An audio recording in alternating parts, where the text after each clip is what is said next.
Berkat yang terlambat bukan berarti berkat yang hilang.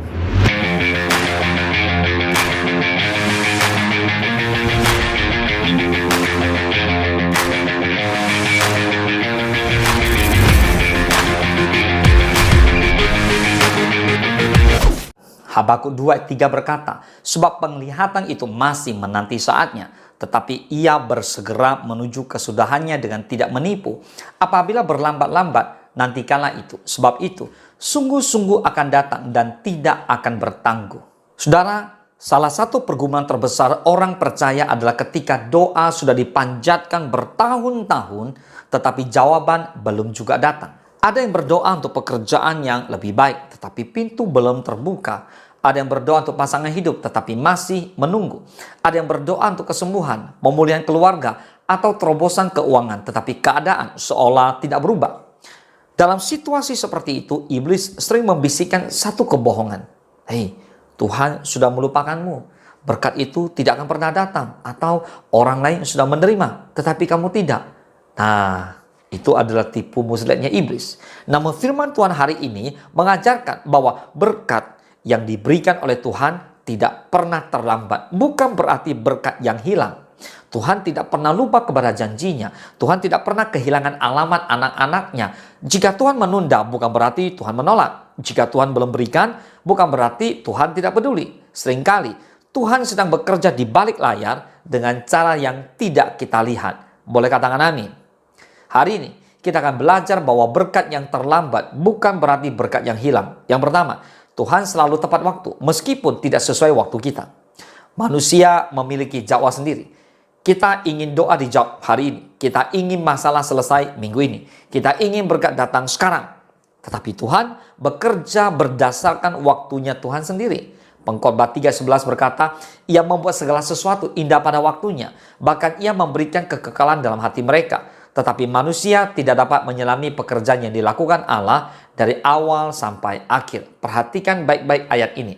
Bukan indah menurut waktu kita, tetapi indah menurut waktunya Tuhan. Banyak orang kecewa bukan karena Tuhan tidak bekerja. Mereka kecewa karena Tuhan tidak bekerja sesuai jadwal yang mereka buat sendiri. Padahal Tuhan melihat jauh lebih luas daripada yang kita lihat. Kita hanya melihat hari ini, tapi Tuhan melihat masa depan. Kita melihat kebutuhan saat ini, tapi Tuhan melihat dampak bertahun-tahun ke depan. Karena itu, jangan menilai Tuhan hanya berdasarkan keterlambatan yang sedang kita alami. Yang kedua, penundaan seringkali adalah proses persiapan.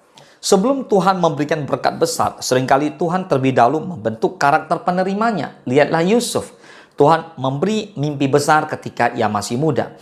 Tetapi mimpi itu tidak langsung menjadi kenyataan. Yusuf mengalami dibenci saudara-saudaranya, dijual sebagai budak, difitnah, dipenjara. Secara manusia, semuanya tampak seperti kegagalan. Tetapi sebenarnya, Tuhan sedang mempersiapkan Yusuf menjadi pemimpin Mesir. Kalau Yusuf langsung menjadi penguasa tanpa proses, mungkin ia belum siap. Hal yang sama sering terjadi dalam hidup kita. Kadang yang terlambat bukan berkatnya. Kadang yang belum siap adalah kita. Tuhan lebih peduli pada siapa kita akan menjadi daripada apa yang akan kita miliki. Boleh katakan amin? Yang ketiga, Lazarus mengajarkan bahwa Tuhan tidak pernah terlambat. Dalam Yohanes 11, Lazarus sakit keras. Maria dan Marta mengirim kabar kepada Yesus. Mereka yakin Yesus akan segera datang. Namun yang terjadi justru sebaliknya. Yesus menunda kedatangannya. Akibatnya Lazarus meninggal dunia. Ketika Yesus tiba, Lazarus sudah 4 hari di dalam kubur.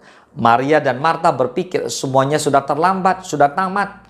Tapi Yesus berkata di Yohanes 11:25, jawab Yesus, akulah kebangkitan dan hidup. Barang siapa percaya kepadaku, ia akan hidup walaupun ia sudah mati. Lalu Yesus membangkitkan Lazarus. Apa pelajarannya? Apa yang dianggap manusia terlambat belum tentu terlambat bagi Tuhan. Saat manusia berkata sudah mati, Tuhan berkata, aku bisa membangkitkan. Saat manusia berkata sudah hilang, Tuhan berkata, aku masih memegangnya. Tuhan sanggup melakukan mujizat bahkan ketika keadaan tampaknya sudah tidak mungkin lagi. Yang keempat, jangan membandingkan waktu Tuhan dalam hidupmu dengan orang lain. Salah satu penyebab hilangnya sukacita adalah membandingkan diri dengan orang lain. Kita melihat teman sudah berhasil, saudara sudah menikah, orang lain sudah punya rumah, rekan pelayanan terlihat lebih diberkati.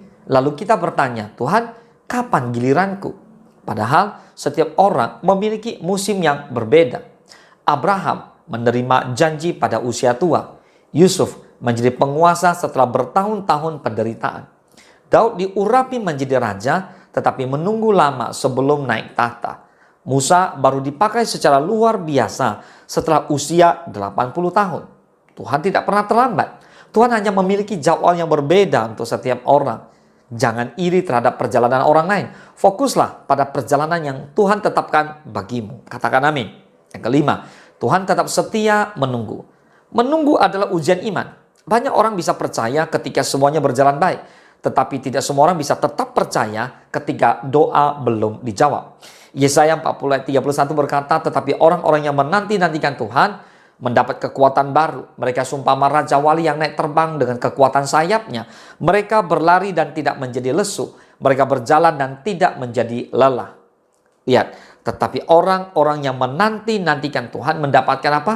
Kekuatan baru. Perhatikan baik-baik. Tuhan tidak berkata bahwa orang yang berlari mendapatkan kekuatan baru. Tapi Tuhan berkata orang yang menanti-nantikan Tuhanlah yang mendapatkan kekuatan baru. Katakan amin.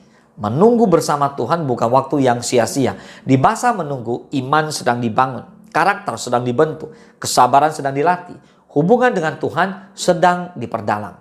So, apa yang terlihat sebagai penundaan seringkali sebenarnya adalah proses pertumbuhan rohani. Yang keenam, apa yang Tuhan janjikan tidak akan hilang. Jika Tuhan sudah berjanji, dia setia menepatinya. Bilangan 23:19 berkata, Allah bukanlah manusia sehingga ia berdusta, bukan anak manusia sehingga ia menyesal. Masakan ia berfirman dan tidak melakukannya, atau berbicara dan tidak menepatinya? Manusia bisa lupa, manusia bisa berubah, manusia bisa ingkar. Tetapi Tuhan tidak pernah gagal memegang janjinya. Mungkin waktunya belum tiba, mungkin jalannya berbeda dari yang kita bayangkan. Tetapi Tuhan tetap berjanji, tetap akan penuhi. Semua aman di tangannya Tuhan. Berkat yang tertunda tidak berarti berkat itu hilang. Janji Tuhan tidak memiliki tanggal kadaluarsa. Hari ini mungkin ada di antara saudara yang sedang menunggu jawaban doa, menunggu pemulihan, menunggu pekerjaan, menunggu kesembuhan, menunggu terobosan. Jangan menyerah hanya karena waktunya lebih lama daripada yang kita harapkan. Ingatlah, Tuhan tidak pernah terlambat. Tuhan tidak pernah lupa. Tuhan tidak pernah kehilangan janjinya. Jika Tuhan menunda, percayalah bahwa Dia sedang bekerja. Jika Tuhan belum membuka pintu, percayalah bahwa Dia sedang mempersiapkan sesuatu yang lebih baik. Karena bagi anak-anak Tuhan, berkat yang terlambat bukan berarti berkat yang hilang. Jadi, tetap percaya, tetap setia, dan tetap berharap. Dan pada waktunya nanti, kita akan melihat bahwa Tuhan sedang menulis cerita yang jauh lebih indah daripada yang pernah kita bayangkan. Boleh katakan amin. Tuhan Yesus memberkati.